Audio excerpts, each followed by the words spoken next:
a billionaire who thought his home was the safest place in the world until one quiet afternoon when he heard screams in his yard. By the time he got outside, the playhouse was on fire, and his maid was dragging his terrified daughter out of the flames. But what started as a rescue soon turned into something much darker, something that made him question everyone under his roof. Jonathan Carter was one of those men who believed nothing bad could touch him.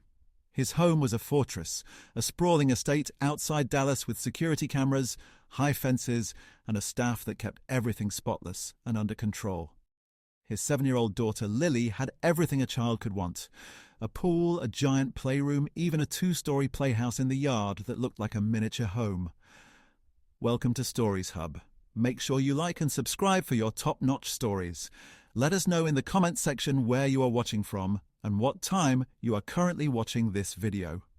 1. Sims.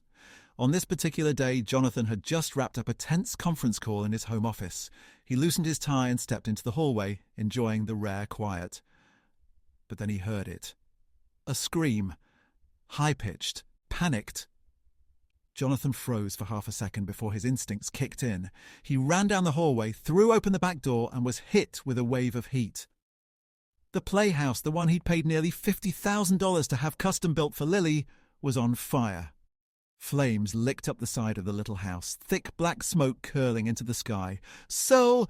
Lily!" Jonathan shouted, sprinting across the lawn. And then he saw her. Through the smoke, he caught sight of his daughter coughing, terrified being pulled out of the burning doorway by someone else. It was Rosa, the new maid. She had both arms wrapped around Lily, her face streaked with soot, her uniform smeared with ash. She stumbled backward, dragging Lily clear of the fire just as part of the roof caved in behind them with a deafening crash. Jonathan grabbed his daughter from Rosa's arms, holding her tight as she sobbed into his shirt. "She's okay," Rosa gasped, coughing hard. "She's okay." Jonathan looked at the burning playhouse, his chest heaving. The flames were spreading fast. He ran to grab the garden hose and tried to spray it down until the estate security guard came running with a fire extinguisher. So, by the time the fire department arrived minutes later, the playhouse was a smouldering wreck. Jonathan sat on the grass, holding Lily close, his shirt covered in soot. Rosa sat nearby, coughing and breathing hard, her hands trembling. "What happened?" Jonathan demanded, once Lily had calmed enough to speak. I was playing Tea Party," Lily said between sobs. "Then it got hot. The wall was on fire." Jonathan turned to Rosa. "And where were you?" Rosa looked up at him, her dark eyes tired but steady. "I was cleaning the patio. I saw smoke and ran. She was trapped inside. She couldn't open the door." Jonathan's jaw tightened. He glanced at the blackened playhouse again. The fire chief approached. "We'll have to investigate," he said. "Playhouses don't just burst into flames like that. Could have been faulty wiring, but we'll know more soon." Jonathan nodded, but his mind was already racing. Faulty wiring. Or something else entirely. That night, after Lily had been bathed and put to bed, Jonathan stood alone in the yard, staring at the charred remains of the playhouse. Something about the whole thing bothered him. Too much. And he couldn't shake the image of Rosa dragging Lily out, or the look on Rosa's face when she realized he had seen her. Before we dive in deeply, let us know in the comments what country or which city you're watching this story from. We'd love to know how far this story travels. Jonathan's heart was hammering in his chest as he sprinted across the manicured lawn, his expensive Italian shoes slipping on the wet grass from the sprinklers that had just turned off. He could barely see through the thick grey smoke rolling from the small wooden playhouse that his daughter had begged him to build just a few months ago. The flames had already eaten halfway through the roof, licking into the sky, spitting black smoke. Every second felt like an hour. "Maya!" Jonathan's voice broke as he shouted her name, his throat raw with panic. His whole world, everything he had built, meant nothing if his little girl didn't come out of there alive. Suddenly, through the haze, he saw movement. It was Rosa, the maid. Her navy blue uniform was smeared with soot, her yellow cleaning gloves now blackened. But she was there, crouched low, crawling backward out of the playhouse doorway, pulling Maya by the arms. Jonathan froze for a split second. His daughter was coughing violently, her tiny hands clutching Rosa's arms, her Spider-Man t-shirt almost singed at the edges. Jonathan snapped out of his shock and ran the last few steps, practically falling to his knees as Rosa dragged Maya clear of the burning doorway. Get her out of here, Rosa coughed, shoving Maya toward him before ducking back inside without hesitation. What are you doing? Jonathan yelled, clutching Maya to his chest. She was sobbing, her whole body trembling. She's not alone, Rosa shouted hoarsely from inside. Her doll is still... The rest of her words were swallowed by a deafening crack as one of the wooden beams above collapsed, sending sparks flying in every direction. Jonathan's heart stopped. He wanted to grab Rosa and drag her out, but she was already deeper inside, crawling towards something. Jonathan could barely see her through the orange glow. Maya was crying into his chest now. Daddy, Rosie, Rosie! Jonathan turned his head to the house and yelled at the top of his lungs, Sam, fire extinguisher, now! Sam, his driver and part-time security guard, came running from the garage, panic on his face. He grabbed the red extinguisher mounted on the wall and rushed to Jonathan's side. I'll go in, Jonathan barked, trying to hand Maya to Sam, but Sam grabbed his arm. Sir, you can't... But Jonathan was already moving. He shoved Maya gently into Sam's arms, ignoring his protests, and charged toward the burning playhouse. His expensive suit jacket caught on a bush, tearing leave, but he didn't even feel it. The heat hit him like a punch as soon as he got close to the doorway. He could hear Rosa coughing somewhere inside. Rosa! He shouted, his voice hoarse from the smoke. Almost got it! She yelled back. Then he saw her. She was holding the scorched remains of Maya's favourite doll, the one Maya wouldn't sleep without. But before she could crawl back, another beam above her shifted, groaning, ready to fall. So... Jonathan's instincts took over. He lunged forward, grabbed Rosa by the wrist and yanked her out with all his strength. The beam crashed down behind them with a roar, flames exploding into the air. They tumbled into the grass, coughing, Rosa still clutching the doll tightly in her gloved hands. Jonathan pulled Maya into his lap and hugged her so hard she squealed, but he didn't care. His heart was still pounding like a war drum. Rosa was lying on her back in the grass, chest heaving, hair full of ash, but she was smiling faintly. She's okay, Rosa rasped, nodding toward Maya. Jonathan turned to look at her, his chest heaving. There were so many things he wanted to say. Thank you, apology, anything, but nothing came out. Sam sprayed the last of the extinguisher at the burning playhouse, but it was too late. The little house that had once been Maya's favourite spot was now just a smoking, blackened shell. Jonathan looked at Rosa again, his mind spinning. He had hired her only 3 weeks ago. Just 3 weeks, and already she had risked her life for his child. And he couldn't shake one question from his mind. How had this fire even started? Jonathan stood in the yard, sweat and smoke still stinging his eyes, staring at the charred remains of the playhouse. His chest was heaving, his shirt sticking to him, and his mind was racing. He couldn't stop glancing at Maya, who was now wrapped in a blanket by the porch steps, her cheeks tear-streaked, but alive. Rosa sat next to her, coughing lightly, one arm around the child, the doll still clutched in her other hand like it was a piece of gold. Jonathan's jaw tightened.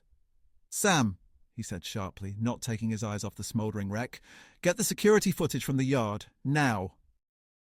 Sam nodded, wiped sweat from his forehead, and ran towards the house. Jonathan turned to Rosa. What happened?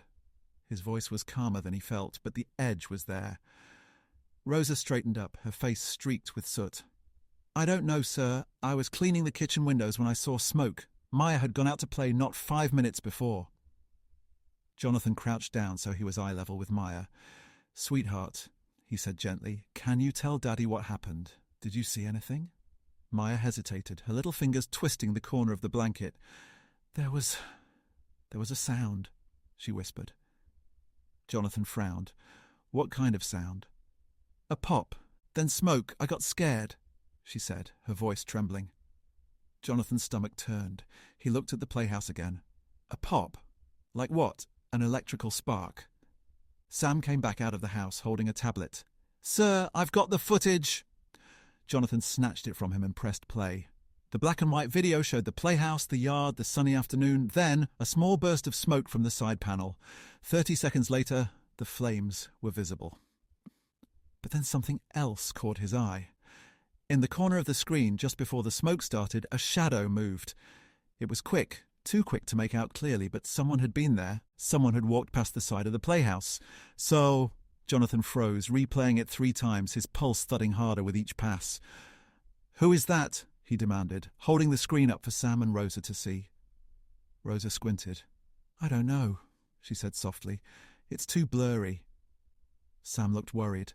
"Sir, that's not one of our staff. Everyone was inside." Jonathan's blood ran cold. Someone had been on his property. Someone who shouldn't have been there. His first instinct was anger, raw and sharp. He stood up abruptly. "Lock the gates. Check every inch of this property. I want to know who the hell that was." Sam nodded and ran toward the gate control panel. Rosa stood up too, brushing dirt off her uniform. "Do you think someone did this on purpose?" she asked quietly. Jonathan didn't answer right away. He was staring at the smoking ruins of the playhouse, his fists clenched. "Not thinking," he said finally, his voice low and dangerous. "I know it." Maya whimpered softly, and Rosa knelt next to her, whispering something soothing. Jonathan turned toward the house, his mind spinning.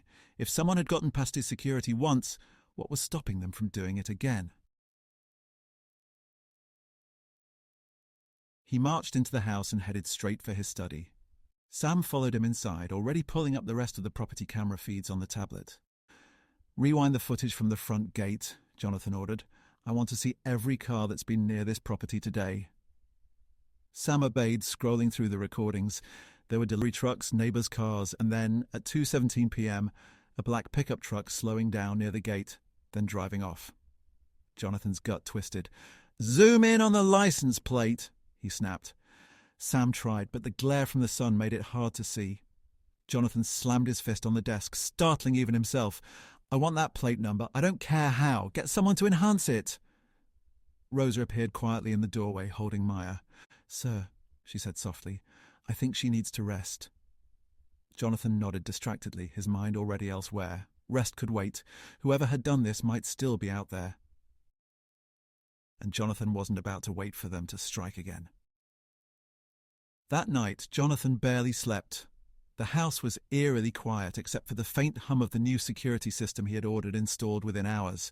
Floodlights now lit up every corner of the yard, and 2 additional guards patrolled the property with flashlights. Jonathan sat in his study, staring at the footage again. That blurry shadow passing the playhouse was burned into his mind. At 3:12 a.m., he heard soft footsteps in the hallway. He stood quickly, adrenaline kicking in, and opened the door. It was Rosa. She was carrying a glass of water and looking down the hall toward Maya's room. "She woke up crying," Rosa said quietly. "I was just getting her some water." Jonathan nodded, running a hand over his face. "She's scared," he said, more to himself than to Rosa.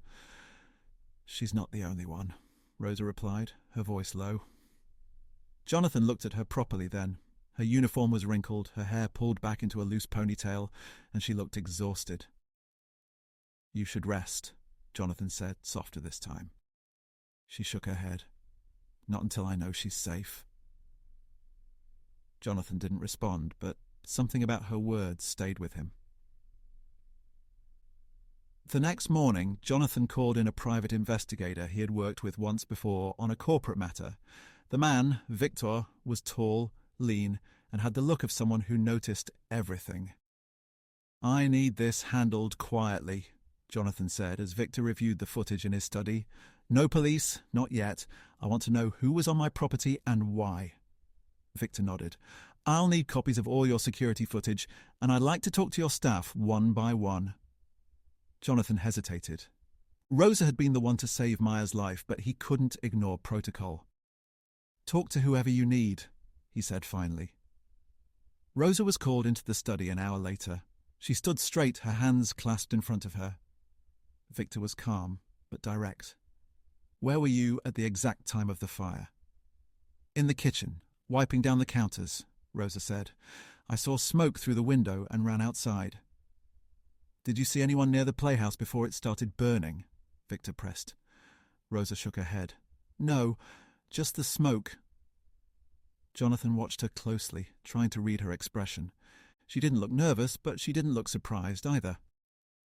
After Rosa left the study, Victor turned to Jonathan. "She seems honest," he said, "but I'll still verify her timeline." Jonathan nodded. "Do it." Later that afternoon, Maya was sitting at the kitchen table, colouring, when she suddenly dropped her crayon and whispered, "Daddy." Jonathan rushed over. "What is it, sweetheart?" She pointed toward the backyard window. Jonathan turned and froze. A figure was standing just outside the fence line, near the trees, watching the house. Jonathan's chest tightened. He bolted out the back door, shouting for Sam. "Gate! Now!" he yelled. The figure turned and ran, disappearing into the woods behind the property. Jonathan chased him across the yard, his polished shoes sinking into the wet grass. His heart was pounding so loud he could barely hear the crunch of branches ahead of him. He caught a glimpse of a black hoodie just before the intruder vaulted over a low part of the fence and vanished. Sam caught up to him, out of breath. "I lost him!" Jonathan shouted angrily, gripping the fence with white knuckles. Sam looked around, panting. "Sir, whoever that was knew exactly where to run. That wasn't random." Jonathan turned back toward the house, his jaw tight. Maya was on the porch now, clinging to Rosa, who was holding her protectively. Jonathan's anger turned into something colder, resolve. Whoever this was, they weren't just trying to scare him. This felt deliberate. And he was going to find out why. Jonathan didn't wait until morning. He called Victor right back to the house that night. The investigator arrived within an hour, carrying a laptop and a folder of reports. "I traced the black pickup truck from the gate footage," Victor said as he laid the papers on Jonathan's desk.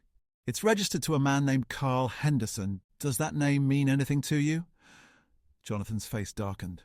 "Yes, he used to work for me, until I fired him for stealing company equipment. He swore I ruined his life." Victor nodded grimly. "I think he's been watching your family for weeks." Before Jonathan could respond, Sam burst into the study. "Sir, motion detectors just tripped by the east fence." Jonathan shot up from his chair. "Call the police, now, and get Rosa and Maya to the panic room." He grabbed the small handgun he kept locked in the desk drawer, his hands steady despite the pounding in his chest. So, by the time he reached the yard, the floodlights were already blazing. He could see a figure trying to cut through the fence with a pair of bolt cutters. "Hey!" Jonathan roared, levelling the gun. "Drop here!" The man froze, then turned. Jonathan recognized him instantly, even under the hood. Carl Henderson. "You ruined me, Jonathan!" Carl shouted, his face twisted with rage. "You took everything from me, so I thought I'd take something from you." Jonathan's grip on the gun tightened. "You tried to kill my daughter," he shouted back. Carl laughed bitterly. "I just wanted you to feel what I felt when you destroyed my life." Before Carl could move, red and blue lights washed over the yard as police cars screeched up the driveway. Officers poured out, shouting commands. Carl dropped the cutters but tried to run. Jonathan didn't move. He just stood there, breathing hard, watching as two officers tackled Carl to the ground. When it was over, Jonathan slowly lowered the gun and let out a long, shaky breath. Inside the house, Rosa was kneeling next to Maya, whispering softly to keep her calm. When Jonathan walked in, Maya ran to him and wrapped her arms around his legs. Jonathan bent down and hugged her tightly, feeling her little heart hammering against his chest. "You're safe now, sweetheart," he murmured. Then he looked at Rosa. For a moment, neither of them spoke. "Finally," Jonathan said quietly, "you saved her life twice in one day." Rosa shook her head. "I just did what anyone would do." Jonathan smiled faintly, exhaustion written all over his face. No, not everyone would risk their life like that. Later that night, after the police left and Carl was taken away in cuffs, Jonathan stood alone in the yard, staring at the blackened remains of the playhouse. It wasn't just wood and nails he saw. It was a reminder of how close he had come to losing the one thing that truly mattered. He turned back toward the house, where Rosa was tucking Maya into bed, humming softly to her. For the first time in a long time, Jonathan felt something shift in his chest. Gratitude, respect, and a quiet promise to never take his daughter's safety for granted again. The end. Please like and subscribe for more rich stories like this. Comment below. Let us know in the comments section where you are watching from and what time you are currently watching this video. Also, if you really loved this video and want to support the channel directly, you can hit that super thanks button below.